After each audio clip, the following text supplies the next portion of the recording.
भवन्तु सुखिनः सर्वे सन्तु निरामया सर्वे भद्राणि पश्यन्तु मा कश्चित् दुःखभाग् भवेत्। নমস্কার, শুভ সন্ধ্যা। আপনারা সকলেই অবগত আছেন যে আমরা আজ এই বিবেকানন্দ সভাকক্ষে সম্মিলিত হয়েছি স্বামীজির ঐতিহাসিক শিকাগো বক্তৃতার শুভ স্মরণে। আজকে এই সমগ্র অনুষ্ঠানটি বিজয় কল্যাণী সেন এবং মনোরঞ্জন বেলারানী গুহ এদের স্মৃতির উদ্দেশ্যে বা তাদের নামাঙ্কিত। ইনস্টিটিউটের রীতি অনুযায়ী আমি শুরুতেই এদের সংক্ষিপ্ত একটি জীবনী পাঠ করছি। বিজয় কল্যাণী সেন পঞ্চানন সেন এবং সুভাষিনী দেবীর একমাত্র পুত্র বিজয় কুমার সেন। জন্ম 1921 খ্রিস্টাব্দে হাওড়া শহরে। শিক্ষালাভ হাওড়া জেলা স্কুলে এবং প্রেসিডেন্সি কলেজে। তিনি সাম্মানিক বিষয়রূপে অর্থনীতির ছাত্র ছিলেন। স্নাতক হওয়ার পর তিনি তদানীন্তন বঙ্গদেশের প্রাদেশিক সরকারের কর্মী হয়েছিলেন। গ্রন্থপাঠ তাঁর অন্যতম আগ্রহের বিষয় ছিল এবং উদার হৃদয় মানুষ হওয়ার জন্য তিনি দরিদ্র ও বিপদগ্রস্ত মানুষের যথাসাধ্য সাহায্য করতেন। 1963 খ্রিস্টাব্দে হৃদরোগে আক্রান্ত হয়ে তাঁর অকাল মৃত্যু হয়। বিজয় কুমার সেনের পত্নী কল্যাণী সেনের জন্ম 1931 খ্রিস্টাব্দের কলকাতা শহরে। নরেন্দ্রনাথ গুপ্ত ও বিভাবতী দেবীর চতুর্থ কন্যা তিনি।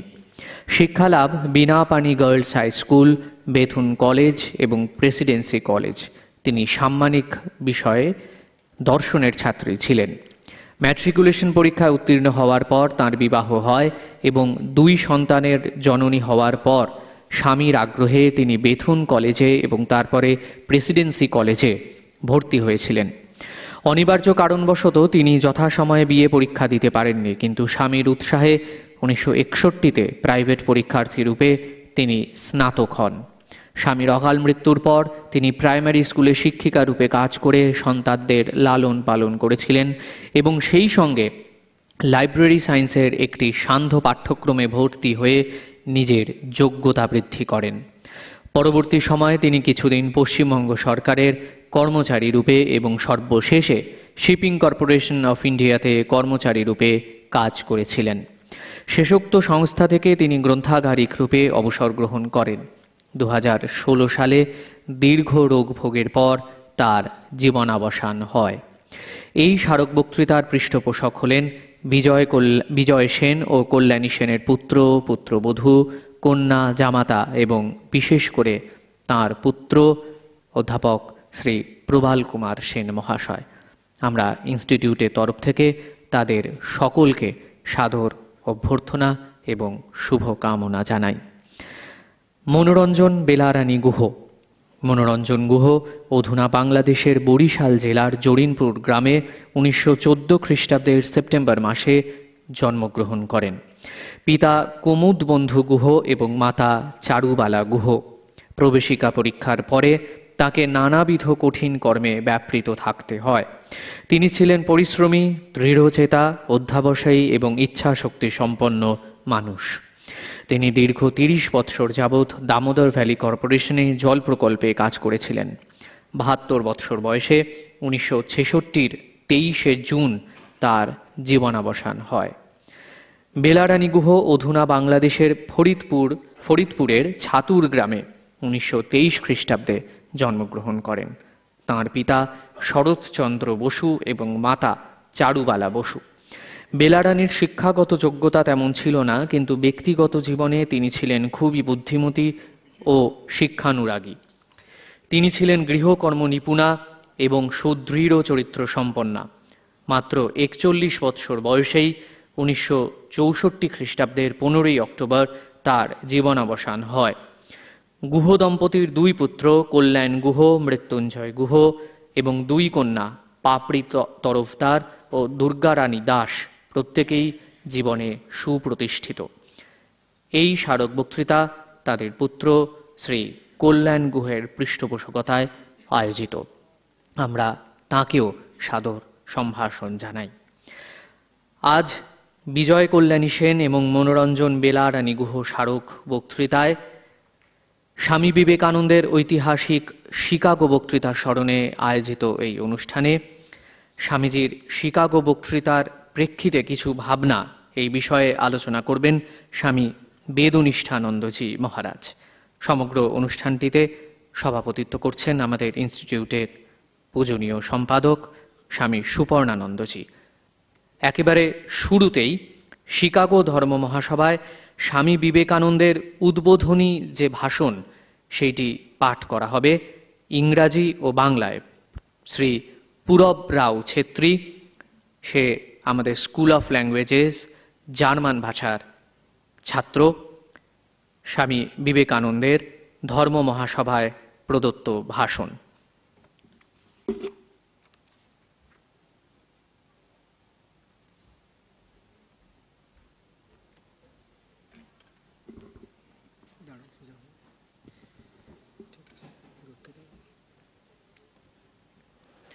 Sisters and brothers of America, it fills my heart with joy unspeakable to rise in response to the warm and cordial welcome which you have given us. I thank you in the name of the most ancient order of monks in the world. I thank you in the name of the millions and millions of Hindu people of all classes and sects. And I thank you in the name of the mother of religions. My thanks also to some of the speakers on this platform who, referring to the delegates from the Orient, have told you that these men from far-off nations may well claim the honor of bearing to different lands the idea of toleration. I am proud to belong to a religion which has taught the world both tolerance and universal acceptance. We believe not only in universal toleration, but we accept all religions as true. I am proud to belong to a nation which has sheltered the refugees and the persecuted of all religions and all nations of the world. I am proud to tell you that we have gathered in our bosom the purest remnant of the Israelites who came to southern India and took refuge with us in the very year in which their holy temple was shattered to pieces by Roman tyranny. I am proud to belong to the religion which has sheltered and is still fostering the remnant of the great Zoroastrian nation. I will quote to you, brethren, a few lines from a hymn which I remember to have repeated from my earliest boyhood. As the different streams having their sources in different places all mingle their water in the sea, so, O Lord, the different paths which men take through different tendencies, various though they appear, crooked or straight, all lead to Thee. The present convention, which is one of the most august conventions or assemblies ever held, is in itself a vindication, a declaration to the world of the wonderful doctrine preached in the Gita. Whosoever comes to me through whatsoever form, I reach him. True, and all men are struggling through paths in which end and all of them lead to me. Sectarianism, bigotry, and its horrible descendant, fanaticism, have long possessed this beautiful earth. They have filled the earth with violence, drenched it often and often with human blood, destroyed civilization, and sent whole nations to despair. Had it not been for these horrible demons, human society would be far more advanced than it is now. But their time is come, and I fervently hope that the bell that tolled this morning in honor of this convention may be the death knell of all fanaticism, of all persecutions with the sword or with the pen, and of all uncharitable feelings between persons wending their way to the same goal.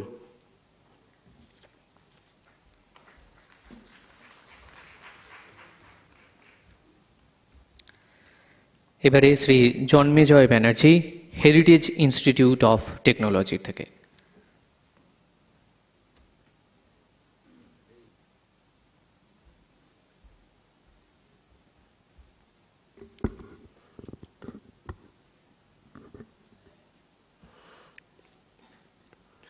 হে আমেরিকাবাসী বোন ও ভাইয়েরা, আপনারা আমাদের যে আন্তরিক ও সাদর অভ্যর্থনা জানিয়েছেন তার উত্তরে কিছু বলতে উঠে আমার হৃদয় অনির্বচনীয় আনন্দে পূর্ণ হয়ে উঠেছে। পৃথিবীর সবচেয়ে প্রাচীন সন্ন্যাসী সংঘের পক্ষ থেকে আমি আপনাদের ধন্যবাদ জানাচ্ছি। সব ধর্মের যিনি জননী স্বরূপ তাঁর নামে আমি আপনাদের ধন্যবাদ জানাচ্ছি। আর ধন্যবাদ জানাচ্ছি সকল জাতি ও সম্প্রদায়ের কোটি কোটি হিন্দু নরনারীর পক্ষ থেকে। এই সভামঞ্চের কয়েকজন বক্তা প্রাচ্য দেশের প্রতিনিধিদের সম্বন্ধে বলেছেন যে দূরদেশ আগত এই সব ব্যক্তিও বিভিন্ন দেশে সহিষ্ণুতার ভাব প্রচারের গৌরব দাবি করতে পারেন। আমার ধন্যবাদ তাঁদের প্রতিও। আমি সেই ধর্মের অন্তর্ভুক্ত বলে গৌরব বোধ করি যে ধর্ম জগৎকে শিখিয়েছে পরমত সহিষ্ণুতা ও সর্বজনীন গ্রহিষ্ণুতার আদর্শ। আমরা শুধু সব ধর্মকে সহ্যই করি না, সব ধর্মকেই আমরা সত্য বলে বিশ্বাস করি। যে ধর্মের পবিত্র সংস্কৃত ভাষায় ইংরাজি এক্সক্লুশন শব্দটি অনুবাদ করা যায় না, আমি সেই ধর্মের অন্তর্ভুক্ত বলে গর্ব অনুভব করি। আমি সেই জাতির অন্তর্ভুক্ত বলে গর্ববোধ করি। যে জাতি পৃথিবীর সব ধর্মের ও সব জাতির নিপীড়িত ও শরণার্থী মানুষকে চিরকাল আশ্রয় দিয়ে এসেছে। আমি আপনাদের কথা বলতে গর্ব অনুভব করছি যে আমরা ইহুদিদের খাঁটি বংশধরদের অবশিষ্ট অংশকে সাদরে বুকে করে রেখেছি। যে বছর রোমানদের অত্যাচারে তাদের পবিত্র মন্দির ধ্বংস হয়, সেই বছরই তারা দক্ষিণ ভারতে এসে আমাদের মধ্যে আশ্রয় নিয়েছিল। জরথ্রুষ্টের অনুগামী মহান পারসিক জাতির অবশিষ্ট অংশকে যে ধর্মের মানুষেরা আশ্রয় দিয়েছিল এবং আজ পর্যন্ত যারা তাদের প্রতিপালন করে আসছে, আমি সেই ধর্মের অন্তর্ভুক্ত বলে গর্ব অনুভব করি। আমি আপনাদের কাছে একটি স্তোত্রের কয়েকটি পংক্তি উদ্ধৃত করব, যেটি আমি খুব ছোটবেলা থেকেই আবৃত্তি করে আসছি এবং কোটি কোটি নরনারী নিত্য যেটি পাঠ করেন। রুচিনাং বৈচিত্রা দ্বিজকুটিল নানা পথোজুষাং নৃণামেকো গম্মস্তমসি পয়সাম অর্ণবৈব। বিভিন্ন নদীর উৎস বিভিন্ন স্থানে, কিন্তু তারা সকলেই যেমন এক সমুদ্রে তাদের জলরাশি ঢেলে দেয়, তেমনি হে ভগবান নিজের নিজের রুচির বৈচিত্র্যের জন্য সরল জটিল নানা পথ ধরে যারা চলেছে তাদের সকলের একমাত্র লক্ষ্যস্থল তুমি। বর্তমান মহাসম্মেলন, যা পৃথিবীতে এ পর্যন্ত অনুষ্ঠিত শ্রেষ্ঠ সম্মেলনগুলির অন্যতম, তা কিন্তু গীতা প্রচারিত সেই অপূর্ব মতেরই সত্যতা প্রতিপন্ন করছে। গীতার এই বাণী ঘোষণা করছে, ইয়ে যথামাং প্রপদ্যন্তে স্তাং তথৈব ভজম্যহম মমো বর্তমানুবর্তন্তে মনুষ্যা পার্থ সর্বশঃ। যে যে ভাব আশ্রয় করে আসুক না কেন, আমি তাকে সেইভাবেই অনুগ্রহ করে থাকি। হে অর্জুন, মানুষ সর্বতভাবে আমার অভিমুখেই চলে।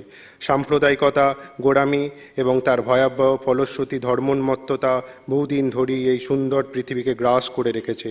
জগৎকে তারা হিংসায় পরিপূর্ণ করেছে, মানুষের রক্তে পৃথিবীকে বারবার সিক্ত করেছে এবং জাতির পর জাতি এর ফলে হতাশায় নিমগ্ন হয়েছে। এই সমস্ত ভয়ঙ্কর পিশাচ যদি না থাকতো, তাহলে মানব সমাজ এখনকার থেকে অনেক বেশি উন্নত হতো। কিন্তু তাদের অন্তিম সময় উপস্থিত এবং আমি আন্তরিকভাবে আশা করি এই সম্মেলনের সম্মানে আজ সকালে যে ঘণ্টাধ্বনি হলো, তা যেন সমস্ত ধর্মোন্মত্ততা, তরবারি অথবা লেখনির সাহায্যে অনুষ্ঠিত সর্বপ্রকার অত্যাচারের মৃত্যু ঘণ্টা হয়। একই লক্ষ্যের দিকে এগিয়ে চলেছে যেসব মানুষ, তাদের পরস্পরের মধ্যে সমস্ত অসদ্ভাবের সমাপ্তি ঘোষণা করুক ওই ঘণ্টাধ্বনি।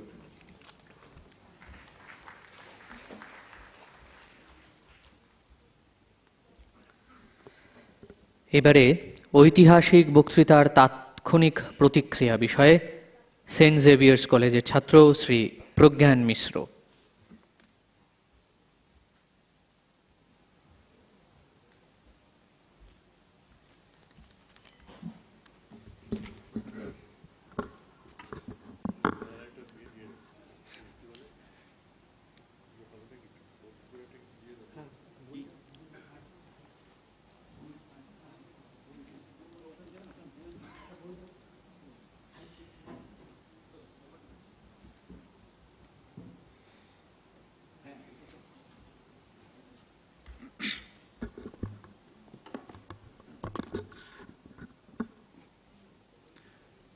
হ্যালো। পূজনীয় শ্রীমৎ স্বামী সুপর্ণানন্দজি মহারাজ এবং স্বামী বেদনিষ্ঠানন্দজি মহারাজ এবং উপস্থিত প্রণম্য শ্রোতৃমণ্ডলী, এইমাত্র আমরা স্বামী বিবেকানন্দের 11ই সেপ্টেম্বরের ঐতিহাসিক বক্তৃতার ইংরেজি ও বাংলা অনুবাদ শুনলাম, কিন্তু বক্তৃতাটির প্রতিক্রিয়া কি হয়েছিল আজ থেকে 131 বছর আগে, আসুন দেখা যাক। Sisters and brothers of America, এই সম্বোধনের প্রতিক্রিয়া সম্পর্কে স্বামীজি নিজেই লিখছেন, যখন আমি আমেরিকাবাসী ভগিনী ও ভাতৃবৃন্দ বলে সভাকে সম্বোধন করলাম, তখন 2 মিনিট ধরে এমন করতালির ধ্বনি হতে লাগলো যে কানে যেন তালা ধরে যায়। তারপর আমি বলতে আরম্ভ করলাম। আমার বলা শেষ হলো, তখন হৃদয়ের আবেগে একেবারে যেন অবশ হয়ে বসে পড়লাম। এই সম্বোধনের প্রতিক্রিয়া সম্পর্কে বর্ণনা দিতে গিয়ে ধর্ম সম্মেলনের chairman reverend John Henry Barrows লিখছেন, মিস্টার বিবেকানন্দ যখন শ্রোতৃবৃন্দকে ভগিনী ও ভ্রাতৃগণ বলে সম্বোধন করেছিলেন, তখন এক তুমুল করতালির ধ্বনি উত্থিত হয়ে 2 মিনিট স্থায়ী হয়েছিল। শ্রীযুক্তা এসকে ব্ল্যাজেট নামে এক মহিলা ছিলেন ওই সভার প্রত্যক্ষদর্শিনী। তিনি লিখছেন, আমি 1893 খ্রিস্টাব্দের শিকাগো ধর্ম মহাসভায় উপস্থিত ছিলাম।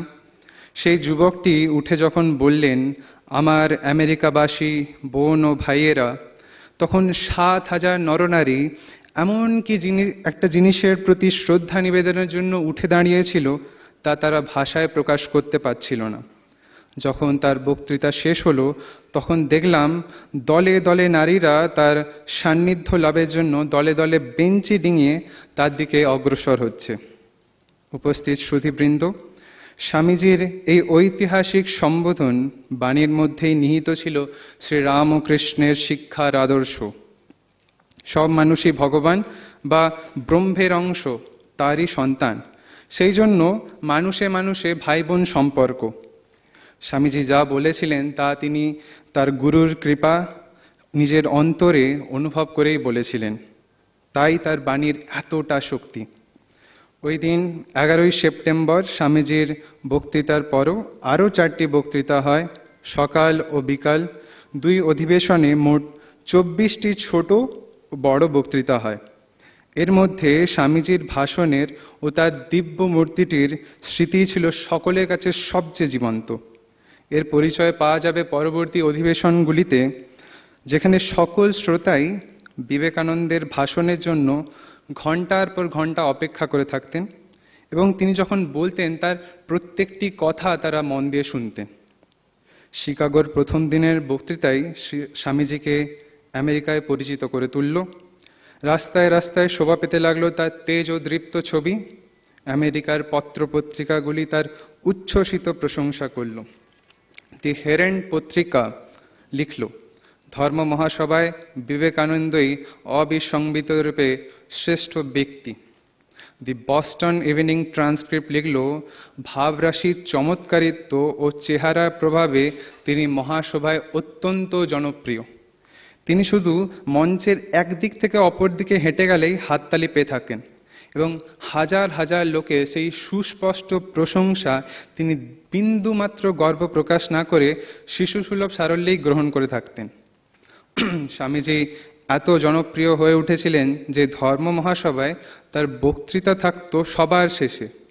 সর্বোত্তম জিনিসটি শেষের জন্য ধরে রাখতে হয়, সভাপতি এই প্রাচীন নীতিটি ভালোই জানতেন।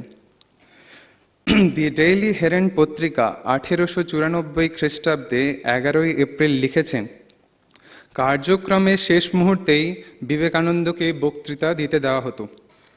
এর উদ্দেশ্য ছিল লোককে শেষ পর্যন্ত ধরে রাখা। কোনো গরম দিনে নীরস বক্তার সুদীর্ঘ বক্তৃতার ফলে যখন লোকে সভাকক্ষ ত্যাগ করতে থাকতো, তখন বিরাট সত্রীমণ্ডলীকে ধরে রাখার জন্য শুধু এইটুকু ঘোষণা করলেই যথেষ্ট হতো যে শেষ প্রার্থনার আগে বিবেকানন্দ কিছু বলবেন। অমনি তার 15 মিনিট বক্তৃতা শোনার জন্য তারা ঘন্টার পর ঘন্টা অপেক্ষা করে থাকত। এই সংক্ষিপ্ত ভাষণেই স্বামীজি হিন্দু ধর্ম এবং ভারতীয় জনগণের উদার পরধর্ম সহিষ্ণুতার এবং পরধর্মকে সত্য বলে স্বীকারের আদর্শটি সগৌরবে ঘোষণা করেছেন। শিকাগো ধর্ম মহাসভা ধর্মীয় সহিষ্ণুতার যে আদর্শকে প্রতিষ্ঠা করার জন্য আয়োজিত হয়েছিল, স্বামীজি দেখিয়েছেন যে সেই সহনশীলতার আদর্শ ভারতের ধর্মচিন্তায় এবং জাতীয় জীবনে হাজার হাজার বছর পূর্ব থেকেই নিহিত ছিল। এই ভাষণটি ছিল পরবর্তী সমস্ত ভাষণ, আলোচনা তথা চিন্তার নিয়ামক বা কিনোট অ্যাড্রেস। পূজনীয় সন্ন্যাসীবৃন্দকে এবং উপস্থিত শ্রোতৃমণ্ডলীকে প্রণাম জানিয়ে বক্তব্য শেষ করছি। নমস্কার। জয়তু স্বামীজি।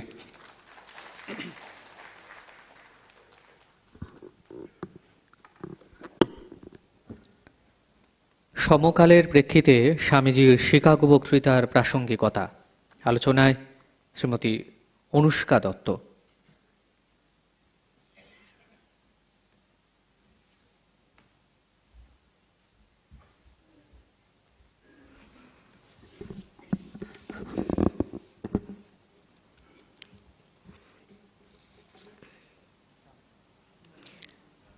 ওম নমো ভগবতে রামকৃষ্ণায়। ঠাকুর মা স্বামীজি শ্রীচরণে ভক্তিপূর্ণ প্রণাম নিবেদন করি। উপস্থিত পরম পূজনীয় মহারাজজিগণকে জানাই আমার সশ্রদ্ধ প্রণাম এবং উপস্থিত অন্যান্য সকলকে যথাযোগ্য সম্ভাষণ জানিয়ে আজ এই মহতী ক্ষণে বর্তমান প্রেক্ষাপটে স্বামী বিবেকানন্দের শিকাগো বক্তৃতামালার তাৎপর্য অনুধাবনে প্রয়াসী হব। প্রখ্যাত ইতিহাসবিদ, philosopher of the history Arnold J Toynbee তাঁর সিভিলাইজেশন অন ট্রায়াল গ্রন্থে প্রতিপাদন করেছেন যে বিগত 100 বছরে জড়জগতে মানুষ চরম সফলতার শিখরে পৌঁছেছে, কিন্তু শোচনীয়ভাবে ব্যর্থ হয়েছে নিজেকে নিয়ন্ত্রণ করতে এবং প্রতিবেশীর সঙ্গে মনুষ্যোচিত সম্পর্ক বজায় রাখতে। আধুনিক বিশ্ব হলো ডিজিটাল ওয়ার্ল্ড। ইন্টারনেটের এই যুগে সব কিছুই আমাদের হাতের একেবারে মুঠোয়, কিন্তু আধুনিক বিশ্ব কেবলমাত্র ভোগবাদ, জড়বাদ নিয়ে লিপ্ত। এই ভোগবাদ, জড়বাদ মনের অন্ধকার দূর করতে অক্ষম। মানুষ এখন এক গতানুগতিক জীবন যাপনে ব্যস্ত। বিদ্যা এখন জীবন দর্শন নয়, অর্থ উপার্জনের মাধ্যম মাত্র, যার পরিণতি হতাশাপূর্ণ, মানসিক চিত্ত চাঞ্চল্যপূর্ণ জীবন। সকলের মন এখন প্রবলভাবে অস্থির। এই অস্থির মন গড়ে তুলে অস্থির সমাজ।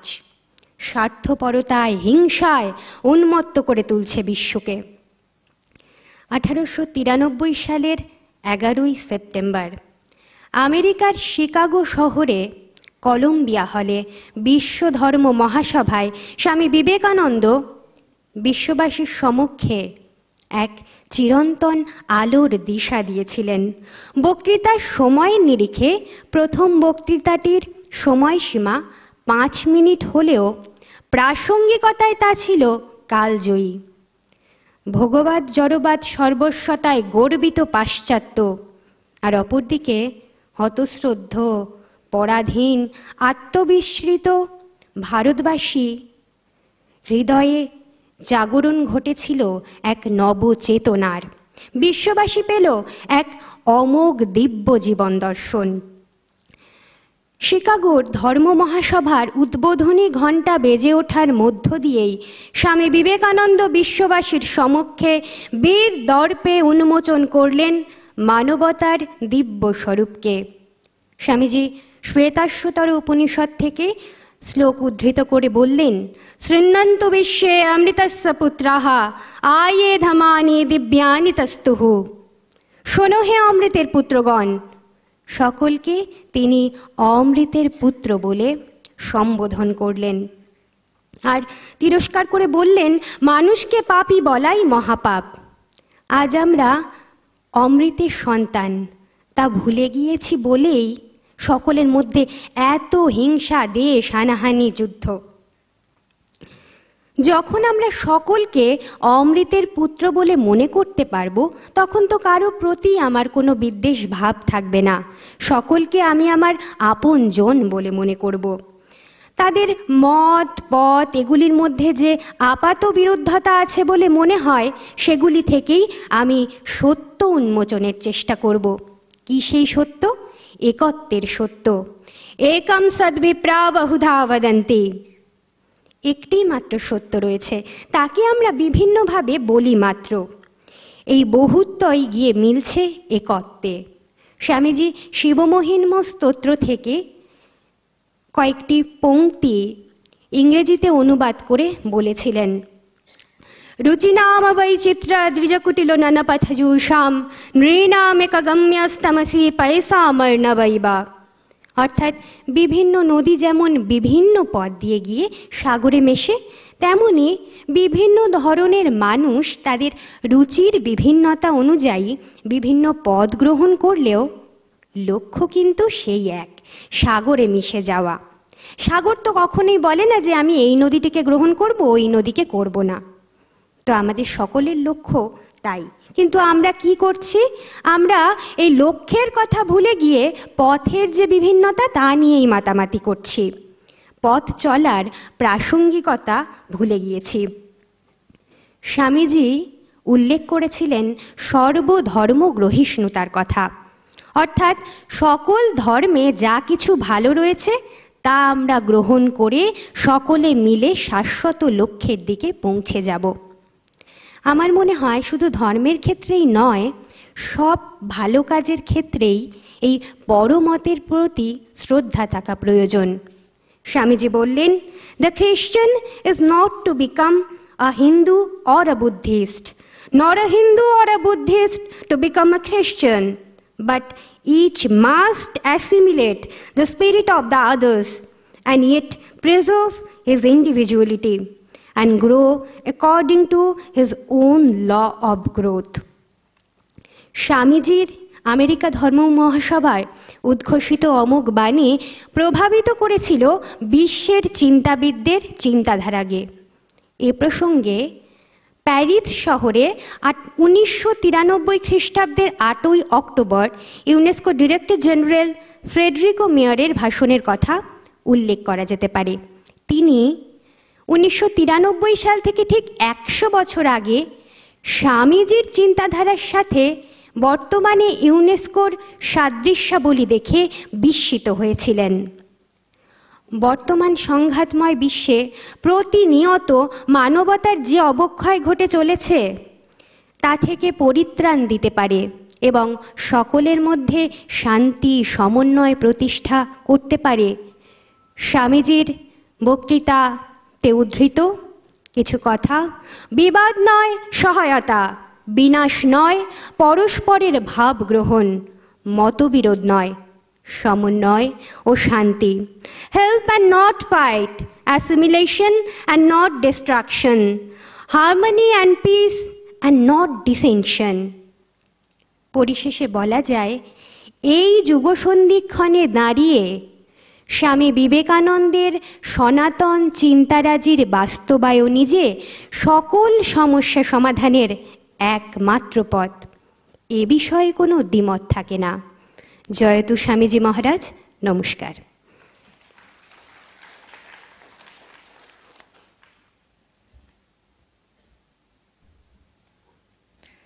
এবারে শিকাগো বক্তৃতার প্রেক্ষিতে কিছু ভাবনা স্বামী বেদুনিষ্ঠানন্দজি মহারাজ।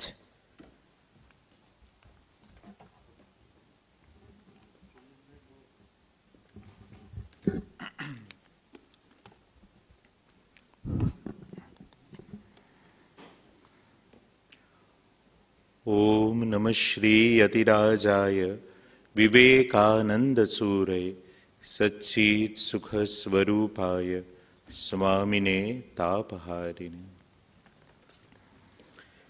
শ্রী শ্রী ঠাকুর ভগবান শ্রী রামকৃষ্ণ দেব, শ্রী শ্রী মা সারদা দেবী, আমাদের স্বামীজি মহারাজ, তাদের শ্রীচরণে প্রণাম জানাই। প্রণাম জানাই শ্রদ্ধেয় শ্রীমৎ স্বামী সুপর্ণানন্দজি মহারাজকে এবং নমস্কার জানাই আপনাদের সকলকে। আমি মূলত ইংরেজিতে এবং কিছুটা বাংলা মিশিয়ে বলবার প্রচেষ্টা করব।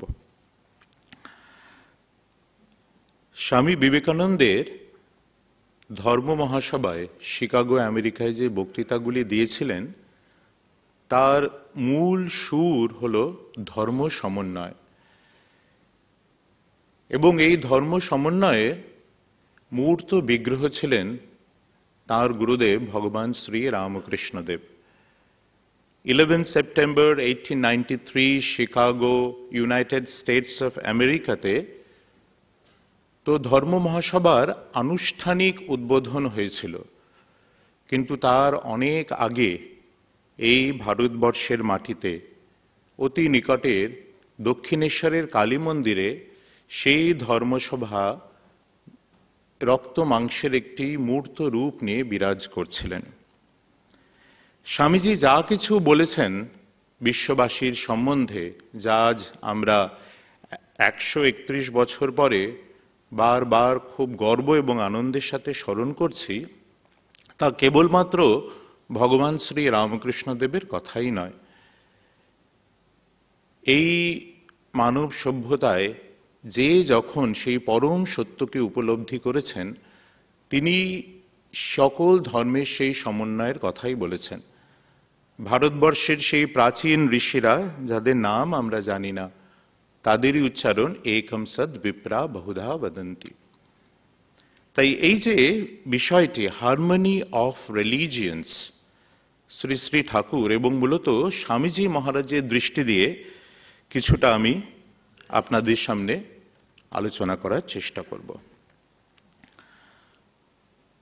অনেকগুলি ধর্ম, এবং ধর্মগুলি কিন্তু এক নয়, ধর্মগুলি বিভিন্ন, এবং এই যে ধর্মের বিভিন্নতা, the diversity of religion, this is a fact. This is a fact in our personal lives. This is a greater fact when we go to the social milieu, and this is a very, very crucial fact when we see how nations are reacting with each other, and they are ending up in wars in the name of religion. So diversity of religion is a fact which cannot be really ignored. And we see that all religions, they claim that what they are bringing in front of the people, their way of life, is the right way of life. All religions, they proclaim that they will provide supreme peace and fulfillment. And on this context, we see that Swamiji Maharaj, he also knew about it. Swamiji Maharaj says, I will quote, "Though there is nothing that has brought to man more blessings than religion, yet at the same time, there is nothing that has brought more horror than religion. Nothing had made more peace and love than religion. Nothing had engendered fiercer hatred than religion. Nothing has made the brotherhood of man more tangible than religion. Nothing has bred more bitter enmity between man and man than religion. Nothing has built more charitable institutions, more hospitals for men and even for animals than religion. Nothing has deluged the world more blood than religion." So we have to understand this very nature of religion in a deeper way. Let's see. So when we look at the cause of this conflict of religions, we find that there are two causes that can be enumerated. প্রথমটাকে যদি আমরা আভ্যন্তরীণ কারণ বলি, the intrinsic cause, and that is all religions, they have certain doctrines, they have certain rites, they have certain rituals, they have certain dogmas, and the religions are differing in that. Even in the world religions we'll see like Hinduism, Buddhism, Christianity, Islam, there is also intra-religious conflicts. The great world religions, with time, with history, they have been subdivided into various subsects, and they are differing in a great way between each other. And so, though they can meet in a common cause in the various varied dogmas and doctrines and customs and rites and rituals, what Swamiji Maharaj has said, the paraphernalia of religion, they are differing. Unfortunately, for the common people, for us and the people in the society, they know, they understand and they practice religion by all those paraphernalia aspects only. There is another extrinsic cause of the conflict of religion. Among Shetaki, the extrinsic cause of religious conflict is the manipulation of religion by vested interests, institutions, political parties. Often we see that religion has been coupled with power, religion has been coupled with the various conflicts at various levels, and religion has been made a tool, an instrument, and common people has just been used for it. Swamiji Maharaj, he saw it, he says, I will quote him again. Swamiji says, now in my little experience, I have collected this knowledge that for all the devilry that religion is blamed with, religion is not at all at fault. No religion ever persecuted men. No religion ever burned witches.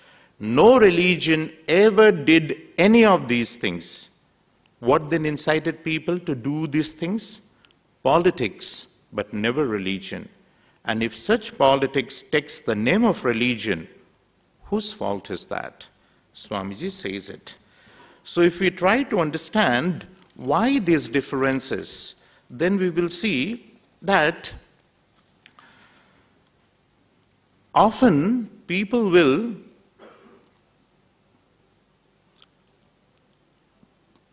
take an approach towards the harmony of religions with a sense of indifferentism. Some people who are not interested in religion, they'll just have an idea and often share and pass the opinion that all religions are true, and in some way they are not bothered about it. If we want to work in the harmony of religions, then we need to make religion an intrinsic and integral part of our life. We can't really make religion a practice of static piety and then just try to make it a part of our day-to-day life. So harmony of religions should first of all be distinguished from indifferentism. There is another idea, more or less among the common people, sab dharma ek hai, sab bhagwan ek hai. But if you really ask them, कि ये जो सब धर्म एक है, सब भगवान एक है, इनके बारे में आप क्या जानते हो? कौन से दृष्टि से आप ये बात कह रहे हो? And they do not know everything. Again, as indifferentism will not lead us to the harmony of religions, in the same way, this kind of simplistic idea which is based on the ignorance of the details of doctrines and practices of other religions will not really lead us to the real practice of the harmony of religions. So, what we have to do, in a way, very ironically and strangely, the starting point for a proper understanding of harmony of religions is the recognition of the differences among the religions. Shab dharmo shotto, কিন্তু সব ধর্ম যে এক নয়। ভগবানের সকল নাম ও রূপ সত্য, কিন্তু ভগবানের সকল নাম ও রূপের সাধনার পথ দিয়ে, উপলব্ধির পথ দিয়ে, এবং ধর্মের যে নানান পথ, কোনটি ঋজু কোনটি কুটিল যেমন বলা হয়েছে, সেইগুলি যে এক নয়, সেগুলিকে কিন্তু আমাদেরকে বুঝতে হবে, জানতে হবে। সব ধর্ম এক হে, সব ভগবান এক হে, এই কথাটি যদি আমরা বলি, it will be a simplification of the great idea due to ignorance. এবং harmony is different from toleration. Swamiji মহারাজ নিজেই এটা তার বক্তৃতায় বারবার অত্যন্ত জোর দিয়ে বলেছেন that Ours is not tolerance, ours is acceptance. কেন? কারণ হারমোনি তখনই হতে পারে, সমন্বয় তখনই হতে পারে যখন তার মধ্যে একটা পারস্পরিক আদান প্রদান থাকবে। Tolerance is something which is kept aside because I do not want to go into a negative interaction with that entity. Swamiji bolchen, not only toleration, for so-called toleration is often blasphemy, and I do not believe in it. I believe in acceptance. Why should I tolerate? Toleration means that I think that you were wrong, and I'm just allowing you to leave. Is it not a blasphemy to think that you and I are allowing others to leave? And history has shown us that when people have tolerated, a time has come when the tolerance has just burst out of the bubble of its existence, and it has led to conflicts. তাহলে এই যে problem of harmony, how to approach the problem of harmony? Let us take 4 stands. The first is the political stand, the second is the social stand, the third is the theological stand, and the fourth is the mystical stand. এই কথাগুলি যখনই আমরা বলছি, আমি বারবার আপনাদের এই অনুরোধ করব যে আমাদের যে নিত্য দৈনন্দিন যে অভিজ্ঞতা, সেটির সাথে যাতে আমরা এগুলিকে মিলিয়ে নিই, তাহলেই এই কথাগুলির যে তাৎপর্য তা আমাদের আরো গভীরভাবে বোধগম্য হবে। So the 4 main approaches to the problem of harmony of religion is political, social, theological, mystical. Problemের কথা বলছি। By political approach is meant the policy adopted by the government towards religion. এবং অনেক সময় আমরা দেখব, আমি আমাদের দেশ ভারতবর্ষের কথাই বলছি, ভারতবর্ষকে একটি সেকুলার কান্ট্রি বলে ঘোষণা করা হয়েছে আমাদের সংবিধানে, এবং সেকুলার কথাটির যে অনুবাদ করা হয়েছে আমাদের বাংলা ভাষায় যদি বলি, সেটা ধর্ম নিরপেক্ষতা।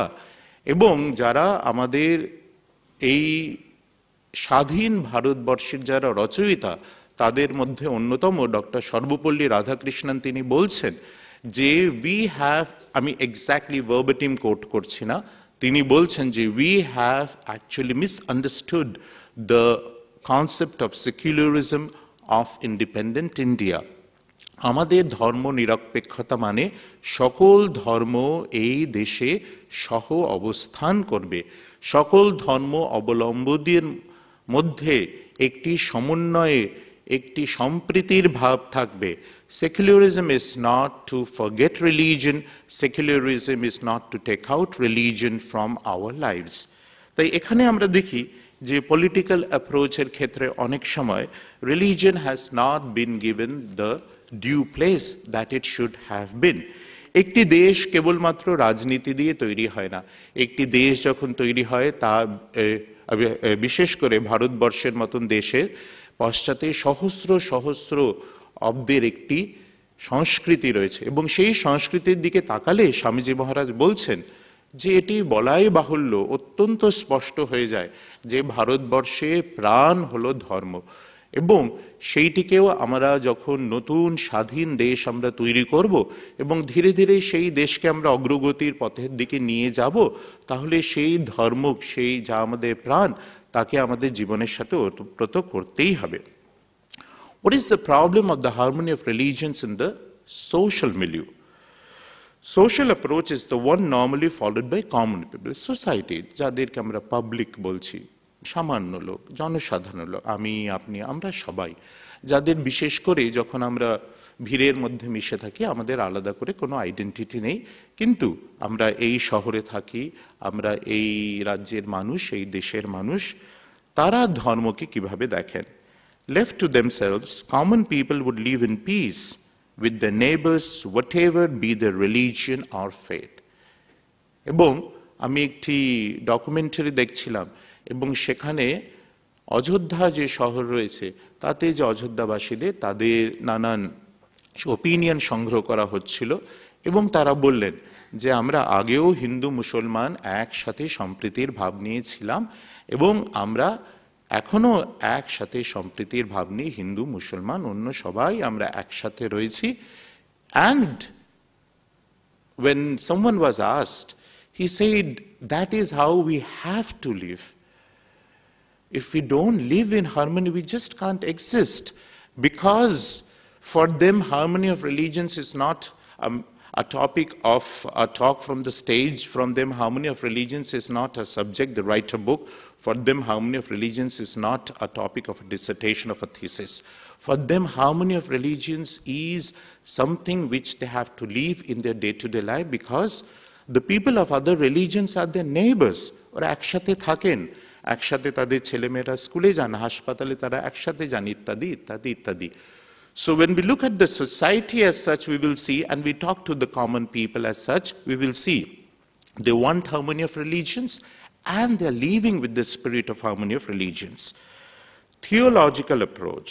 The theological approach, the problem in the harmony of religion is that many of the religions, when we look at their main dogmas and doctrines, they have been formulated centuries ago. And the world has changed. And some of the religions, for some reason, they refuse to change with the world. And that brings a sense of fundamentalism, that brings a sense of dogmatism. আপনারা হয়তো জানেন, এবং না জানলে হয়তো শুনে কিছুটা আশ্চর্যই হবেন, আমাদের রামকৃষ্ণ সংঘের যে নিয়মাবলী স্বামীজি মহারাজ নিজে সেগুলি বলে গেছেন, এবং সেগুলি আমাদের যে সংঘের সাধু ব্রহ্মচারী তাদের জন্যে ওই বইটি, ইটস নট এ পাবলিশড বুক, এবং সেখানে রামকৃষ্ণ সংঘের সাধনা কি হবে সেই সম্বন্ধে স্বামীজি মহারাজ বলছেন যে অতীতের যত মানুষে যেই উপায়ে সেই পরম লক্ষ্য লাভ করেছে, সেই সকল সাধনার পথ রামকৃষ্ণ সংঘের সাধনা বলে গৃহীত হবে। এবং ভবিষ্যতেও যদি কেউ নতুন কোনো পথ তারা উপলব্ধি করেন, আবিষ্কার করেন, এবং সেই পথের দ্বারা যদি লক্ষ্যে পৌঁছাতে পারেন, সেটিও রামকৃষ্ণ সংঘের সাধনা বলে গৃহীত হবে। রামকৃষ্ণ সংঘে এরকম অসংখ্য উদাহরণ রয়েছে যে যেখানে তারা সংঘের সন্ন্যাসী, এবং এখনো তারা তাদের যে আগের যে ধর্ম ছিল, আমি আগের ধর্ম পরের ধর্ম এমন করে বলাটাই হয়তো কিছুটা ভুল হবে, কিন্তু তারা জন্মসূত্রে মুসলমান ছিলেন, এবং রামকৃষ্ণ সংঘে মানে তারা সাধু হয়ে যে তাদের সেই মুসলমান ধর্ম পরিত্যাগ করতে হয়েছে এমন একেবারেই নয়, তা যেন আরও পুষ্ট হয়েছে। এবং বেলুড় মঠে এমন একজন মহারাজ আছেন, তার নাম আমি উল্লেখ করছি, পূজনীয় স্বামী গঙ্গানন্দজি মহারাজ। এবং তার কাছে আমি যখন বেলুড় মঠে ছিলাম, অনেক সময় তথাকথিত ধর্মের যে নানান বিবাদ এবং নানান ভুল ধারণা সেই নিয়ে আমি তাকে প্রশ্ন করতাম। তিনি ধর্মীয় হোলি কোরআন থেকে উদ্ধৃত করে, স্মৃতি থেকে উদ্ধৃত করে আমাকে বোঝাতেন যে দেখো ওনারা যেরকম বলেছেন স্বামীজিও সেরকম বলেছেন, এরকম করে। এবং ওনার জীবনে আমরা দেখতে পেতাম উনি নিত্য কোরআন পাঠ করেন, এবং অনেক সময় শ্রী শ্রী ঠাকুরের মন্দিরে, নাট মন্দিরে বসে এক দৃষ্টিতে ঠাকুরের দিকে চেয়ে আছেন। Harmony of religions is a real thing which can be lived in our lives. শেষে হলো মিস্টিক্যাল অ্যাপ্রোচ। এবং মিস্টিক্যাল অ্যাপ্রোচ কি? এই যে ধর্মের যে পরম সত্য, সেটি ধর্মের যারা উপলব্ধি করেছেন, যেমনি আমাদের বেদের যে ঋষিরা রয়েছেন, তাদের উপলব্ধি থেকে এই ধর্মের পরম সত্যগুলি আমরা পেয়েছি। মিস্টিক্যাল অ্যাপ্রোচের যে প্রবলেমটি হলো, আমি আপনি যখন সেই ধর্মকে গ্রহণ করছি, আমাদের আধিকারিত্বের ন্যূনতার জন্যে আমরা সেই উপলব্ধিগুলোকে নিজেরা নিজেদের জীবনে যাচাই করে নিতে পারছি না, এবং সেই জন্যেই আমরা হয়তো ধর্মের মধ্যেই যে বিশ্বাসের যে বস্তুটি রয়েছে সেটিকে আমাদের কিছুটা নিরুপায় হয়ে খুব আমাদের গভীরভাবে সেটিকে আঁকড়ে ধরতে হয়েছে। হারমোনি অফ রিলিজিয়ন্স যদি বলতে হয়, যদি কোনো আমরা যারা হিন্দু, আমরা মানুষের সামনে গিয়ে যদি গর্বের সাথে বলতে পারি আমাদের শাস্ত্রে যেই উপলব্ধির কথা লেখা আছে, আমরা সেই উপলব্ধিমান পুরুষদের, সেই নারীদের আমরা কেউ কেউ এখনো আছি, সেটি প্রত্যেক ধর্মের যারা বর্তমান ধর্ম অবলম্বী তাদের জন্য যেন একটি চ্যালেঞ্জ ছুড়ে দেওয়া হয়েছে। এই যে ইন্টার রিলিজিয়াস অ্যাটিটিউডস, এগুলো কয়েক রকমে ভাগ করা যায়, আমি অতি সংক্ষেপে বলছি। প্রথম হলো এক্সক্লুসিভিজম। এক্সক্লুসিভিজম মানে কি? মানে আমি ঠিক, তোমরা সবাই ভুল। এটি অনেক ধর্মেতেই রয়েছে এবং তাদের মধ্যে গোঁড়ামি খুব বেশি রয়েছে। তারপরের যে আইডিয়াটা হলো সেটি হলো ইনক্লুসিভিজম। ইনক্লুসিভিজম কি? ইনক্লুসিভিজম হলো দ্য আমব্রেলা অ্যাপ্রোচ। প্রথমটা হলো এক্সক্লুসিভিজম, হলো মাই ওয়ে আর হাইওয়ে, আমি ঠিক আর নালে বিদায় হও, আর যদি তোমাকে সামনে পাই তাহলে ডান্ডা মেরে ঠান্ডা করবো তোমাকে। A bit like that, a bit attacking approach, aggressive approach. এবং আপনাদের সকলের মনে এরকম মানে কিছু উদাহরণ চলে আসবে। ইনক্লুসিভিজম হলো দ্য আমব্রেলা অ্যাপ্রোচ।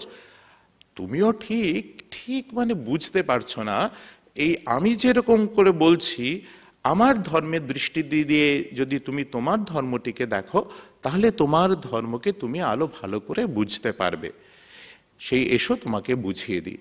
এবং সেখানেও যেন স্বামীজি যে অ্যাকসেপ্টেন্সের কথা বলছেন, হারমোনির কথা বলছেন, ধর্ম সমন্বয়ের কথা বলছেন, কো এক্সিস্টেন্সের কথা বলছেন, প্রত্যেক ধর্মকে তাদের নিজস্ব যে সুযোগ এবং সম্মান দেওয়ার কথা বলছেন, সেগুলি খর্ব হয়ই হয়। থার্ড যেটি হলো প্লুরালিজম। প্লুরালিজম হলো একম সদ বিপ্রা বহুধা বদন্তি। অনেক ধর্ম আছে, যত মত তত পথ। যে সকল ধর্মের মধ্যেই সত্য রয়েছে এবং সব ধর্মের সত্যতার মধ্যে যদি সব ধর্ম সত্য হয়, সেই ধর্মের উপলব্ধি সত্য, সেই ধর্মের সাধন সত্য, সেই ধর্মের সংস্কৃতি সত্য, সমস্তটুকু নিয়ে সেই ধর্মগুলি সত্যতার এক একটি প্রকাশ হয়ে বিরাজ করছে প্লুরালিজমের এই অ্যাপ্রোচ। এর সাথে আমি পরে আলোচনা করব সংক্ষেপে, স্বামীজি মহারাজ একটি নতুন অ্যাপ্রোচ এনেছেন, যেখানে ধর্ম যেন ধীরে ধীরে ধর্মের ঘেরাটোপের বাইরে এসে আধ্যাত্মিকতার সাথে এক হয়ে গিয়েছে। অসাধারণ একটি চিন্তা। তার আগে আমাদের অবশ্যই করে বলা উচিত, ধর্ম সমন্বয়, হারমোনি অফ রিলিজিয়ন্সের মূর্ত বিগ্রহ শ্রী রামকৃষ্ণ দেবের কথা। তিনি যদি সাধন না করতেন, তিনি যদি উপলব্ধি না করতেন, তাহলে হয়তো ধর্ম সমন্বয়ের জিনিসটা প্রমাণিত হতো না, যাচাই হতো না। এবং একটি জিনিস সত্য তখনই হয় যখন তা যুক্তি, শ্রুতি, অনুভূতি, এই তিন দিক দিয়ে তাকে যাচাই করা যায়। কোনো যুক্তি, শ্রুতি, অনুভূতি, এই তিনটির কোনো দুটিতে সেই সত্য সে সফল হলো, একটির পরীক্ষাতে সে হেরে গেল, তাহলে সেই সত্য তো সম্পূর্ণরূপে সে নিজের সত্যতাকে প্রকাশ করতে পারল না। শ্রী শ্রী ঠাকুরের জীবনে আমরা দেখি, যুক্তি দিয়ে তিনি চ্যালেঞ্জ ছুড়ে দিচ্ছেন নরেন্দ্রনাথের সামনে। পাশ্চাত্য শিক্ষায়, বর্তমান চিন্তায় যে শিক্ষিত একজন যুবক, যে আমাকে যাচাই করে নে, আমি বলছি বলে মেনে নিবিনি, আমাকে যাচাই করে নে। এবং একই সাথে তিনি চ্যালেঞ্জ ছুড়ে দিচ্ছেন নরেন্দ্রনাথের প্রতি, আপনি কি ভগবানকে দেখেছেন? উত্তর হ্যাঁ। এবং তারপরে বলছেন যে যেমন তোকে দেখেছি তেমন করে দেখেছি, আরো স্পষ্ট রূপে দেখেছি। And then something more important, সেটা হলো যে অনুভূতি চ্যালেঞ্জ ফিরিয়ে দিচ্ছে যুক্তির সামনে, যে তুই যদি চাস তোকেও দেখাতে পারি।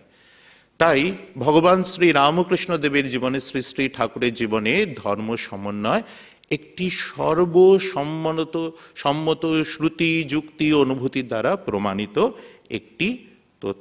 একটি তত্ত্ব। শ্রী শ্রী ঠাকুর যেই কথাগুলি বলেছেন, তার মধ্যে আমি 5টি কথা এখানে বলতে চাই ধর্ম সমন্বয় সম্বন্ধে। সেটি কি? First, the ultimate reality is only one, but is known by different names in different religions. ব্রহ্ম শক্তি অভেদ, কিন্তু কোথাও কিন্তু ঠাকুর অমন করে বলছেন না ব্রহ্ম শক্তি এক। কেন? ওই জিনিসটিকে, যে ব্রহ্মকে খুঁজছে সে ব্রহ্মকে ব্রহ্মরূপে পাবে, যে শক্তিকে খুঁজছে সে শক্তিরূপে পাবে।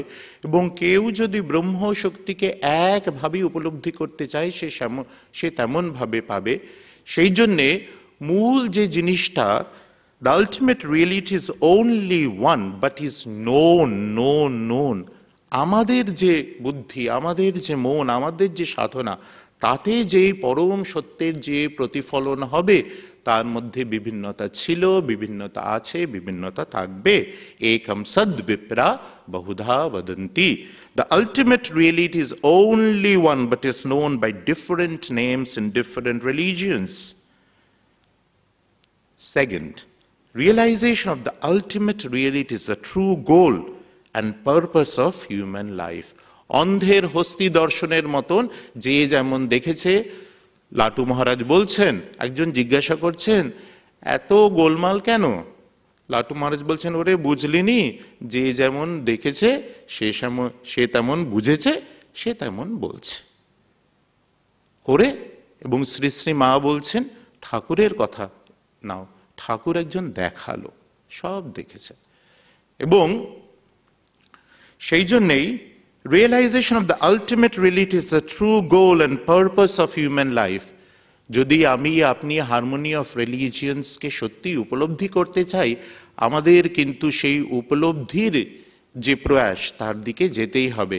এমন আমাদের গিয়ে সম্পূর্ণরূপের হাতিটিকে দেখতেই হবে। আর না হলে জিজ্ঞাসা করলে আমাদেরকে তো ওইটি বলে ফেলবো যে হাতি হলো কুলোর মতন, বা হাতি হলো থামের মতন, হাতি হলো বড় দড়ির মতন, ইত্যাদি ইত্যাদি। তাই number 3, there are several paths to the realization of the ultimate reality. অনেক পথ, যত মত তত পথ। শ্রী শ্রী ঠাকুর এক অসাধারণভাবে, কেন এত পথ, এর কারণ কি, অসাধারণভাবে শ্রী শ্রী রামকৃষ্ণ কথামৃতিতে মাত্র 4টি কথাতে এই প্রশ্নের জবাব দিচ্ছেন। কি বলছেন? তিনি অনন্ত, তাই পথও অনন্ত। এবং তিনি যে অনন্ত, এটি সকল ধর্মের কথা। That God is infinite, God is unlimited, God cannot be put into any human definitions, God cannot be put into any tag as such, He is infinite. তিনি অনন্ত, ঈশ্বর অনন্ত, তাই তাকে পাবার পথও অনন্ত। এবং ফোর্থ কি হলো? Fourth is very important. Harmony of রিলিজিয়ন্সের প্রয়াসে আমরা যেন নিজের পথ ছেড়ে, নিজের সাধনা ছেড়ে, নিজের লক্ষ্য ছেড়ে আমরা যেন 5 জায়গায় কুয়ো না খুঁজি। এক যদি সব পথ যদি সেখানে নিয়ে যায়, সেখানে ইষ্টনিষ্ঠা, নিজের ধর্মের প্রতি আনুগত্য, নিজের সংস্কৃতিকে ওতপ্রোত করে জীবনে নেওয়া এবং সেই রিলিজিয়নকে, সেই ধর্মকে নিজের জীবনের বাঁচা, সেটি হলো মূল কাজ সেই ধর্মের অবলম্বীদের। স্বামীজি মহারাজ একটি নতুন কথা বলেছেন, এই এক্সক্লুসিভিজম, ইনক্লুসিভিজম আর প্লুরালিজমে। আরেকটিও আছে, সেটাকে বলে সিনক্রেটিজম, ওটাও অনেকে করেন।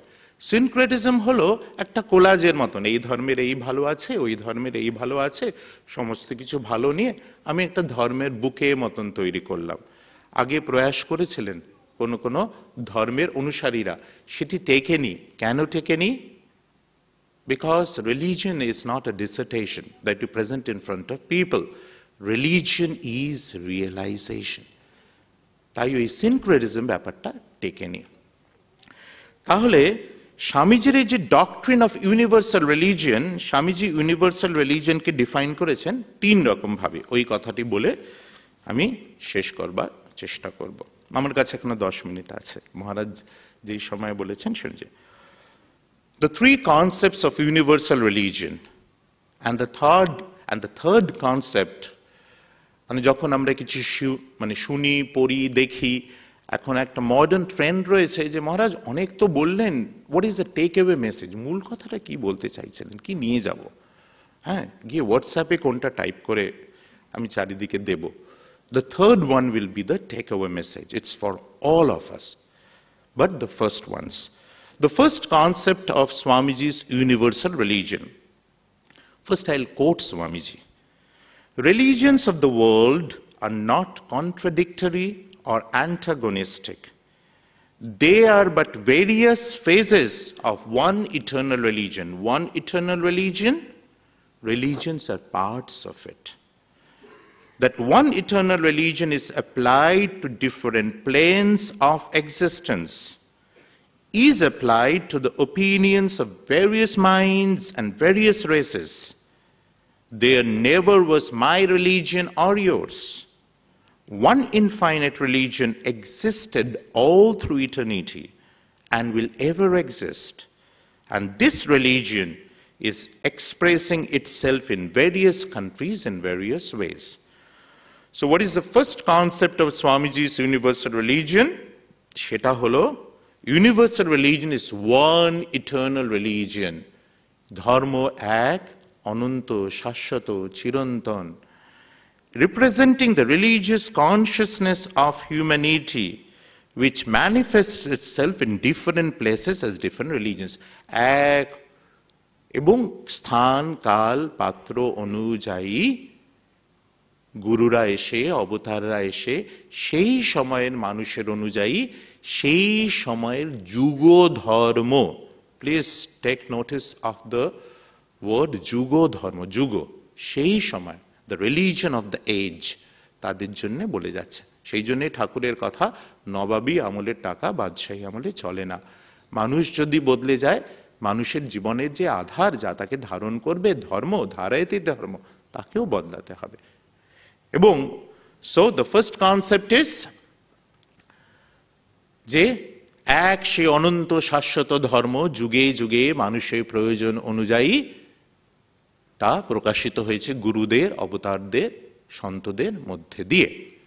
The second concept of universal religion is a sum total of all existing world religions. কোন রিলিজনে কর্মযোগের তাৎপর্য, কোন রিলিজনে ভক্তিযোগের তাৎপর্য, কোন রিলিজনে জ্ঞান যোগের তাৎপর্য, কোন রিলিজিয়নে ধ্যান যোগের তাৎপর্য, one or more or all of them. এবং সেইভাবেই সেগুলি তৈরি হয়েছে। স্বামীজি মহারাজের কথা তিনি বলছেন, and that universal religion about which philosophers and others have dreamed in every country already exists. It is here. আর স্বামীজি কি বলছেন আমি জানি না আমাদের কথা বলছেন কিনা, বলছেন people who have taken upon themselves the task of preaching different religions, if simply they cease preaching for a few moments, আমরা যারা এই রিলিজিয়ন নিয়ে এত হাউমাউ করছি, একটু যদি আমরা থেমে যাই, then স্বামীজি বলছেন we shall see that the eternal religion of love and peace and service and renunciation is already there. It is the call of the soul that is in every human being. We shall see it is there. They are disturbing it all the time because it is to their interest. এখন তাহলে স্বামীজি কি বলছেন? I believe that they, the world religions, are not contradictory. They are supplementary. Each religion, as it were, takes up one part of the great universal truth. I repeat it again. Each religion, as it were, takes up one part of the great universal truth. তাহলে কি করণীয়? It is therefore addition, not exclusion. My idea, Swamiji's idea, my idea therefore is that all these religions are different forces in the economy of God, working for the good of mankind. The third concept of religions, Swamiji ki bolchen, very interesting. Swamiji bolchen, no man is born to any religion. He has a religion in his own soul. Swamiji এক জায়গায় বলছেন, অনেকে বলেন রিলিজিয়নগুলি অনেক হয়ে গিয়েছে, আর একটু সরলীকরণ দরকার। একটি রিলিজিয়ন হলেই মনে হয় ভালো হতো, একটি ওয়ার্ল্ড রিলিজিয়ন, একটি ইউনিভার্সাল রিলিজিয়ন। স্বামীজি বলছেন, আমি তো দেখছি প্রত্যেকটি মানুষ আলাদা, প্রত্যেকটি মানুষের সন্ধিৎসুতা আলাদা, প্রত্যেকটি মানুষের লক্ষ্য আলাদা। রিলিজিয়ন, ধর্ম যদি তার জীবনের ধারণের শক্তি হয়, তাহলে স্বামীজির ইউনিভার্সাল রিলিজিয়নের থার্ড কনসেপ্ট হলো that each human being will have his or her own religion, where religion transcends dogmas, doctrines, rite, rituals, and religions takes a new name, jeta holo adhyatmikota, spirituality. Each person is a seeker. India is not a land of believers, India is a land of seeker, and universal religion gives that scope to each and every person in this planet. So the third concept of Swamiji's idea of universal religion is looked upon as each man's struggle to transcend his limitations, to find ultimate meaning in life, and to attain total freedom and everlasting fulfillment. বিদেশে একটি movement, আগে ওটির নাম একটু একটু শোনা যেত, নানান comparative রিলিজিয়নের বইতে লেখায় বা হারমোনি অফ রিলিজিয়ন্সে আলোচনায় ওটার কথা শোনা যেত, SBNR movement, and which is spiritual but not religious. আমি রিসেন্টলি দেখে অবাক হলাম, একটি ইন্টারন্যাশনাল ইন্টারফেথ হারমোনি সেমিনারে they have sent representatives of SBNR। তারা এখন এই সমস্ত যে ধর্ম সমন্বয়ের যে আলোচনা হচ্ছে তাতে তারা অংশগ্রহণ করছে। তারা কি বলছেন, যে আমরা ওই যে ভাবটিকে সেটি নিয়ে নিজের জীবনে সাধন করব, সাধন করে নিজেদের মতন করে খুঁজে সেই লক্ষ্যের দিকে এগিয়ে যাব। এই যে হারমনি অফ রিলিজিয়ন্স স্বামীজির সেই শিকাগো বক্তৃতায় হারিয়ে যায়নি। এই যে harmony of religion Shri Ramakrishna দেবের জীবনে তিনি তা প্রমাণ করেছেন, এবং তার থেকে তার যে জীবনী রয়েছে, পুস্তক রয়েছে, তাতেই আমরা খুঁজে পাই না। We find harmony of religions to be a living tradition in the Ramakrishna movement, where we and you and all of us are actually, we are representatives of that harmony of religions, which is the need of today. যেরকম আমরা দেখি যে আমাদের যে সাধুরা রয়েছেন, ব্রহ্মচারী প্রশিক্ষণ কেন্দ্র যে রয়েছে, আমি সেখানে কিছুদিন ছিলাম। We have an entire course on the prophets and the world religions.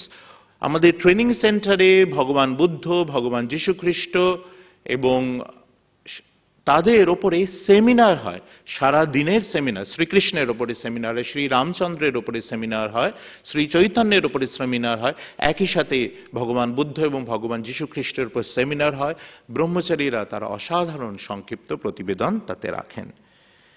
এবং আমাদের সমস্ত যে কেন্দ্র রয়েছে তাতে আমরা দেখি যে আমরা খালি মুখে বলি না, আমরা যেখানে শ্রী শ্রী ঠাকুর, শ্রী শ্রী মাকে এবং স্বামীজিকে পূজা করি, ঠিক তার পাশেই আসনে রেখে এই নানান ধর্মের যে নানান যে দেব দেবী অবতার গুরুরা রয়েছেন তাদের আমরা পূজা করি, এবং একইভাবে তাদের শ্রীচরণে আমাদের শ্রদ্ধার্ঘ্য নিবেদন করি। রামকৃষ্ণ সংঘের যে পুস্তক রয়েছে তাতে যদি গিয়ে আমরা দেখি, আমরা দেখব হারমোনি অফ রিলিজিয়ন্সের প্রমাণ আমরা সর্বত্র। সেই সংক্ষিপ্ত কিন্তু বিখ্যাত series the spec Shri Ramakrishna, the spec Shri Sarada Devi, the spec Vivekananda, and it continues. The spec Veda, the spec Christ, the spec Muhammad, the spec Buddha, etc., etc., etc., etc. আমাদের কেউ এরকমও হয়েছে, আমি এক জায়গায় বুক সেলস করছি, একজন এসে বললেন আপনাদের সবই ভালো, এই বইগুলো আপনারা কেন লেখেন? তা আমি তাকে বললাম, আচ্ছা আপনার কথা শুনবো নাকি ঠাকুর আর স্বামীজির কথা শুনবো? উনি বললেন না, ওনাদের কথাই শুনুন। ঠিক আছে, তাহলে তো এই বইগুলো ছাপতেই হবে। Looking ahead, I will end with a word of Swamiji. And Ramakrishna movement is a movement, it should move. We are here not only to remember and pay our respects to Swamiji, not only to commemorate this great historical incident that took place in Chicago, but also to look that legacy of which we are a part and live today again with this pledge to us that we will stand for this spirit of harmony of religions. Swamiji ki bolchen onar kotha bole shesh korbo. Religious ideas will have to become universal, vast, and infinite. And then alone we shall have the fullest play of religion. For the power of religion has only just begun to manifest in the world. It is sometimes said that religions are dying out, that spiritual ideas are dying out of the world. To me, Swamiji says, to me it seems that they have just begun to grow. The power of religion, broadened and purified, is going to penetrate every part of human life. So long as religion was in the hand of a chosen few or a body of priests, it was in temples, churches, books, dogmas, ceremonials, forms and rituals. But when we come to the real, spiritual, universal concept of religion, then and then alone, religion will become real and living. It will come into our very nature, live in our every movement, penetrate every pore of the society, and be infinitely more a power for good than it has ever been before. Let us pray at the holy feet of Swamiji Maharaj, Sri Ma Sarada Devi, Sri Ramakrishna Dev, and the gods and goddesses and the prophets and teachers of all religions, that we may live the spirit of the harmony of religions that was proclaimed by Swami Vivekananda on 11 September 1893 in the Parliament of World Religions in Chicago in our lives. Om Shanti, Shanti, Shanti, Hari Om Tat Sat, Sri Ramakrishna Arpanamastu.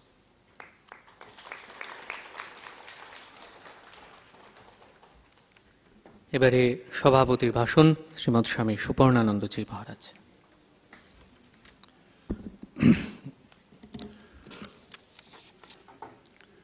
আমরা আমাদের এবছরের মতো Chicago parliament of রিলিজিয়ান্সের অনুষ্ঠান স্মরণ করলাম,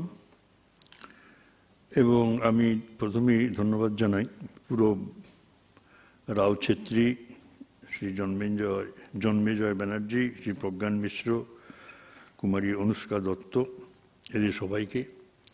এরা অংশগ্রহণ করেছে।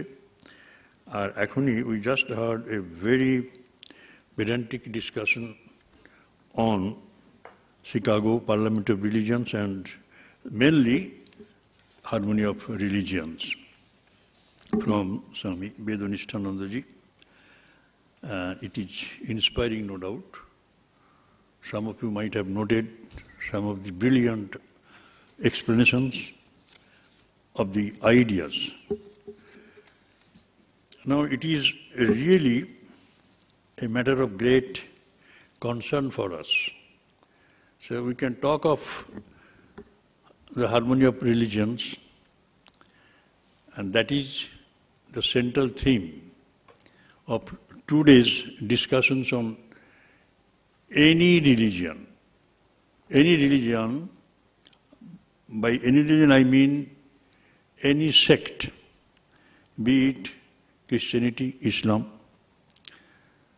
Vaishnavism, Shaktoism, Shaiva cult, Tantra, Buddhism. These are all sects. Religion is one. That is the crowning glory of the Vedas, as Swamiji says. Vedas explain everything, all sorts of things, starting from the physical yoga, then transcending gradually to the highest pinnacle, the oneness of existence. Both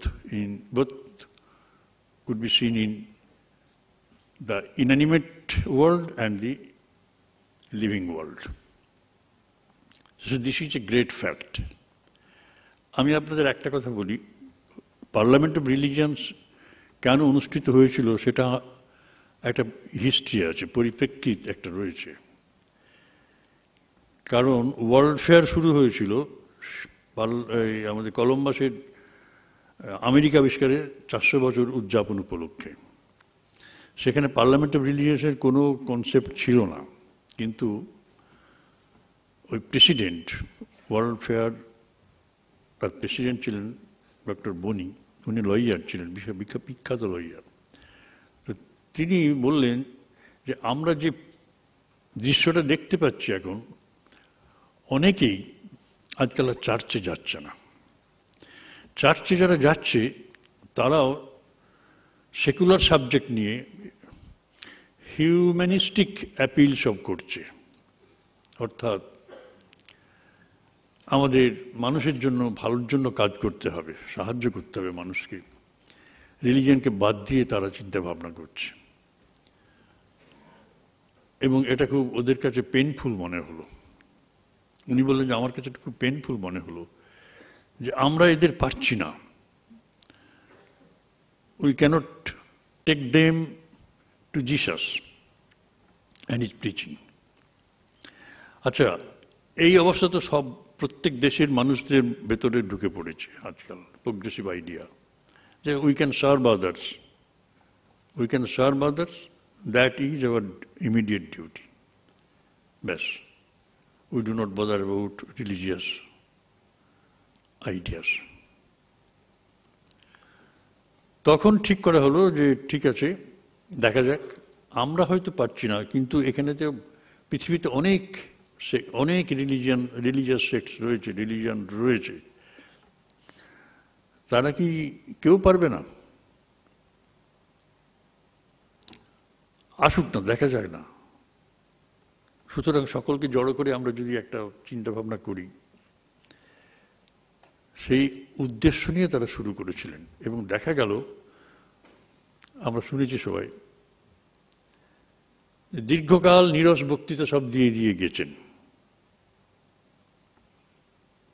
তাদের নিজেদের ধর্মকে প্রতিষ্ঠা করবার জন্য তারা ব্যগ্র। আমাদের এখান থেকে, ইন্ডিয়া থেকে জৈন ধর্ম ছিল, বৌদ্ধ ধর্মের ছিল, ব্রাহ্ম ধর্মের ছিল, আরও সব কয়েকটা ছিল, কিন্তু প্রপার হিন্দুইজম থেকে কেউ যায়নি। কেন যায়নি? না, প্রপার হিন্দুইজম ডিফাইন্ড ছিল না, ওয়েল ডিফাইন্ড নয়। কেউ শাক্ত, কেউ বৈষ্ণব, তারা নিজেরা ঝগড়া করে কনফ্লিক্টিং সেক্টস তৈরি করেছিল সকলেই, এবং সবাই হিন্দু, কিন্তু কোন অর্থে তারা বৈষ্ণব রূপে আলাদা, কোন অর্থে তারা শাক্ত রূপে আলাদা, এর মীমাংসা হয়নি। এই সমস্ত মীমাংসাটা স্বামীজি শিকাগো পার্লামেন্ট অফ রিলিজিয়ান্সে করে দিয়েছিলেন। এবং তিনি বলেছিলেন, স্বামী মানে শ্রীরামকৃষ্ণের তো উদার ভাবধারা, ওই দক্ষিণেশ্বরে তার ল্যাবরেটরিতে তিনি প্র্যাকটিস করেছেন এবং তার গুটি কয়েক ছাত্রকে শুনিয়েছেন, এবং তার মধ্যে একজন ছাত্রই বুঝেছেন, একজন শিষ্যই বুঝেছেন, স্বামীজি, এছাড়া আর কেউ বোঝেননি এনার ভেতরে এত জিনিস আছে। বাইরে থেকে যারা আসেন, গৃহী ভক্তরা, কেশব সেনও বলুন, বিজয় কৃষ্ণ গোস্বামী বলুন, এদের ভেতরে এই সমন্বয়ের চিন্তা, সকলকে নিয়ে চলবার চিন্তা, এটা ছিল না। একমাত্র তিনি, স্বামীজি কিন্তু একমাত্র বুঝেছিলেন, কারণ স্বামীজি বুদ্ধিমান ছিলেন, লেখাপড়া করেছেন এবং গোনা ছিলেন। ব্রাহ্ম ফিলোসফিতে নাম লিখেছেন ব্রাহ্ম সমাজে। ব্রাহ্ম সমাজ রবীন্দ্রনাথ বলতেন, উনি ব্রহ্ম সমাজ বলতেন। ব্রহ্ম সমাজ আর ব্রাহ্ম সমাজের মধ্যে আকাশ পাতাল তফাৎ। ব্রাহ্ম সমাজের সঙ্গে রবীন্দ্রনাথের সম্পর্ক ছিল না, ব্রহ্ম সমাজ। ব্রাহ্ম সমাজ রবীন্দ্রনাথকে গ্রহণও করেননি। সে যাই হোক, কিন্তু এই অবস্থাটা আর কেউ বোঝেননি। স্বামীজি একমাত্র বুঝেছিলেন। শাস্ত্রগ্রন্থ পাঠ তিনি করেছিলেন, সে পাঠ নিয়েছিলেন ঠাকুরের কাছে। প্রথমেই অদ্বৈত তত্ত্বের, অর্থাৎ একত্বের অনুভব হয়ে গেল, ছুঁয়ে দিলেন এবং তিনি দেখলেন যে সমস্ত চৈতন্যময়, এবং সেটাকেই তিনি মূলধন করে তার জীবন দর্শন তৈরি করলেন। এবং সর্বত্র যখনই তিনি কোনো কথা বলেছেন, তখনই একটা কথাই বলেছেন যে অদ্বৈত Vedanta is the crowning glory of the Vedas. Vedas may include so many things, but the crowning glory is the Advaita philosophy. যেটা বললাম যে একত্ব, ডিফারেন্সিয়েশন নেই। জাগ্রতে ডিফারেন্সিয়েশন আছে, স্বপ্নেও কিছু কিছু আছে, মন বুদ্ধি থাকে, কিন্তু গভীর ঘুমে আমরা যখন আত্মচৈতন্যে চলে যাই তখন আমরা we forget all about our physical surroundings that we are used to feel during our waking state. তখন আর কিচ্ছু নেই। ওই তত্ত্বটাই তো সত্য, ওই চরম সত্য। তার বলছেন, বাট অদ্বৈত is the crowning glory of the Vedas, but the lower Vedas are also necessary because they teach work and worship. এত সহজ সুন্দর করে বলে দিচ্ছেন। They teach work and worship, and through this work and worship, many come to the Lord. এই যে অদ্বৈতই এক হয়ে আছেন, এক হয়ে বসে আছেন, সেখানে তিনি থাকছেন না। ঠাকুর যেভাবে ভাবমুখে থেকে দ্বৈতভূমিতে নেমে এসেছিলেন, just two preach this work and worship, এবং এই তত্ত্বটি স্বামীজি নিজে বুঝলেন। এটা অদ্বৈত তত্ত্বে প্রতিষ্ঠিত হয়ে বসে থাকতেন তোতাপুরীর মতো বা শঙ্করাচার্যের মতো, সেরকম না। তাকে বোঝালেন যে ইমিনেন্ট যেগুলো সেগুলোও ঠিক, আর যেটা পার্মানেন্ট সেটাও ঠিক, সেটা ওখানে আছে, কিন্তু দুটোর মাঝখানে আমি দাঁড়িয়ে আছি। Just to preach work and worship, the lower Vedas, the necessity of lower Vedas. So, work or worship is to bring you back to your own nature. Work and worship are necessary to take away the veil, to lift off the bondage and illusion. এটা আর কেউ করেননি। অর্থাৎ দ্বৈতবাদকে স্বীকার করছেন, যাই যে যেখানে আছে সকলকে স্বীকার করছেন, এসো, কিন্তু হায়েস্ট ট্রুথ হচ্ছে ওইটাই, ওইটা তোমাকে অনুভব করতে হবে। তোমাকে বেটার খ্রিশ্চান হতে হবে। বেটার খ্রিশ্চান হতে হবে মানে কি, খ্রিশ্চানিটি যে তত্ত্ব প্রিচ করেছে সেখানে তো তিনটে তত্ত্বই রয়েছে। I and my Father which is in heaven are one. এখানে অদ্বৈতের কথা পয়েন্ট আউট করা হচ্ছে।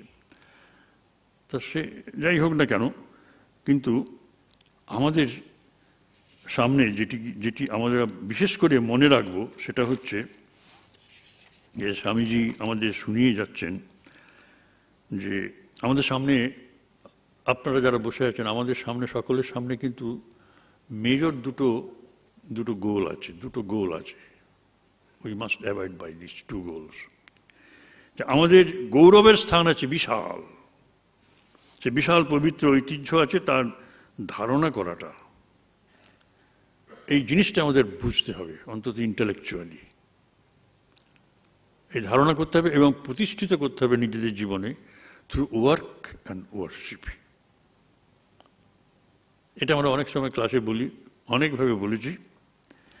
আর দ্বিতীয়, এই ভাবনাকে, এই পবিত্র বস্তুকে ক্রমবর্ধিত করে বিশ্ব ভ্রাতৃত্বের প্রতিষ্ঠা দরকার। কারণ কি, 11 September is also celebrated as universal Brotherhood day. ওই লক্ষ্যে আমাদের যেতে হবে। অর্থাৎ আমি নিজে বসে থাকবো তা না, আমি আমার চারপাশে যারা অন্য সেক্টে বিশ্বাসী, অন্য রিলিজিয়ান্সে বিশ্বাসী, তাদের ভেতরেও এর প্রচার করতে হবে। গঙ্গানন্দের সাথে আমার খুব অত্যন্ত প্রিয় সম্পর্ক ছিল, আছে এখনো। অনেক সময় আমরা দুজন একসাথে ঘুরতেও যেতাম। তো বেদনিষ্ঠানন্দকে যেমন তিনি বলেছেন, তেমনি তিনিও নিত্যানন্দজি, আমরা তার সেবাও করেছিলাম কিছু, তার গুরু। তা তিনি খাঁটি মুসলিম, বেটার মুসলিম হয়েছেন। এখনো বেঁচে আছে, অসুস্থ, একটু বেটার মুসলিম। মানে কি, অন্য ধর্মগুলো ঠিক, এটুকু মানা, তাদের সাথে বিরোধ করা না। আমারটা ঠিক, এই নিষ্ঠাটা থাকবে, অন্যেরটা অন্যের জন্য ঠিক, ওটা আমার জন্য নয়। সেই জন্য আমি ওখানে কোনো কোয়ার করব না। I should not raise any bitter relation with that. I would not do that. এই জিনিসটা আমাদের দরকার, একটা intellectual understanding of the truth, highest truth, এবং আমাদের এই যে গৌরবের স্থান, এর জন্য আমরা যেন অহংকার করতে পারি। আর এটিকে, এই বস্তুকে ক্রমবর্ধিত করে আমাদের নিজেদের চেষ্টা অনুসারে, we have to be very sincere to our selves. এবং এই বিশ্বাস যদি থাকে তাহলে আর আমাদের মানে ডুবে যাওয়ার আর সম্ভাবনা নেই, আমাদের